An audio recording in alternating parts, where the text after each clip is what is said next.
My name is Donovan Ortega and I live in Boca Raton. I've never actually been a hero, but there was this one time in high school, I was a junior, and when I was playing football and both our quarterbacks went down in the first half.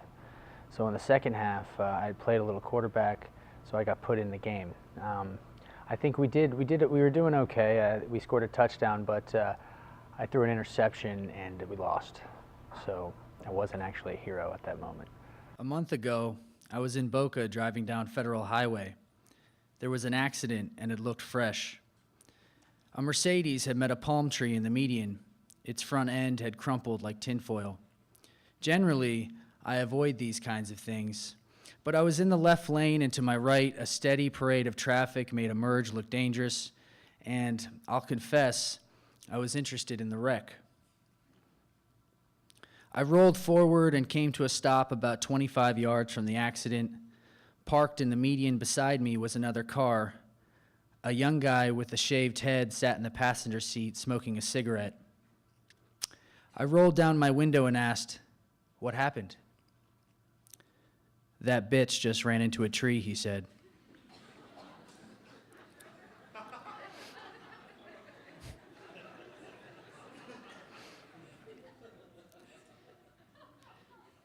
He took a disinterested drag. I pulled the emergency brake, flicked on my hazards, and prepared myself to help. I know nothing about automobiles or first aid.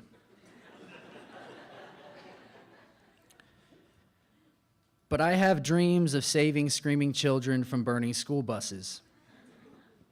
In these dreams, News Channel 5 interviews me.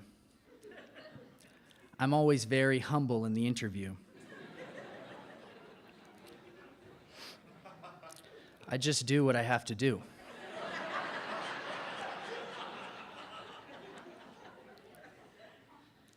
As I walked toward the accident, I thought, could this be my day?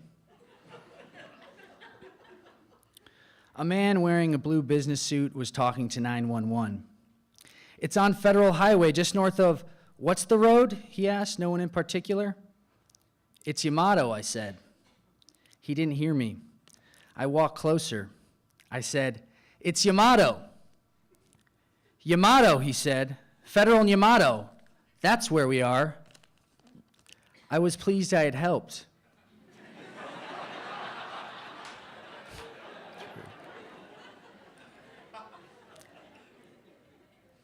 As I neared the crash scene, I saw a middle-aged man wearing glasses talking to the driver of the Mercedes. The airbag had deployed and she had taken it in the face. She was babbling. The man with the glasses yelled, "No, I don't have a cigarette, and you couldn't have one if I did." I could understand about the cigarette. I'd want one too. A ribbon of pearls swung from her neck as her head bobbed up and down. Her floral blouse was damp with sweat. Black streaks of makeup ran down her plump cheeks. Now she was trying to walk. The man yelled, "You have to sit." Then someone said, "Is the car leaking gas?" No one answered. No one knew what the hell to do. I walked to the passenger side of the Mercedes. People from the road and the shopping center across the street came to help or to watch. It was difficult to discern.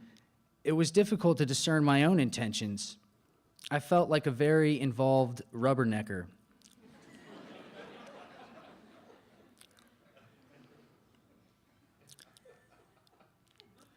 I looked at the front end of the car.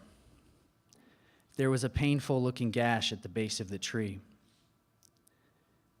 Then I saw her in the passenger seat. She was an old woman, so old. Blotchy, veined skin, thin gray curls, wearing pajamas in the afternoon. Her neck sat crooked, frozen onto her shoulders. Her mouth ajar. Her tongue the color of cigarette ash. A hand rested on her chest. The other lay at her side. Someone was kneeling next to her, holding her wrist. Her eyes were open. I looked at them. They were dead. My heartbeat quickened. My hands began to shake. She's dead. I backpedaled to the other side of the car. The driver was trying to walk again. She stumbled and sat back on the ground. She grabbed at her pearls and demanded a cigarette. "You have to sit," the man said, "and I told you I don't have a cigarette." I was standing in the grassy median halfway between my car and the accident. The sun felt extraordinarily hot. I smelled gas. My head hurt. I lifted my right hand. I wanted to see if it was really shaking. It was shaking. I kept repeating, "God, God, God." I couldn't formulate a prayer. There was nothing but that word. I had the urge to get on my knees and fold my hands, but I worried what someone might think if they saw me do it.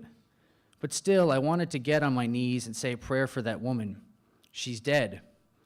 It was all I could do, but I couldn't do it. I looked back at the intersection and thought, where is the fire department, paramedics, police, anyone? There's nothing we can do. If not God, then who? I looked around the scene. Everyone was standing. Everyone was watching.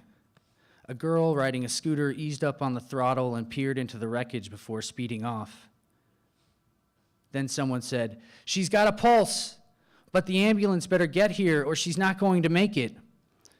There was fear in his voice, but he seemed to know what he was doing. Why hadn't I thought to check the pulse? And then I heard the distant wail of a siren, the same noise I've always disregarded as someone else's problem.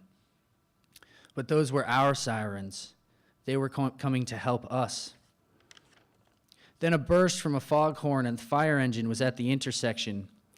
Heavily booted firemen stormed the area like a militaristic rescue mission. Then someone said, "Better move your cars." I got into my car and threw it into first gear. I sped into a U-turn and headed south on Federal Highway. My hands were still shaking. I wanted to pray, but all I could say was God. Thank you.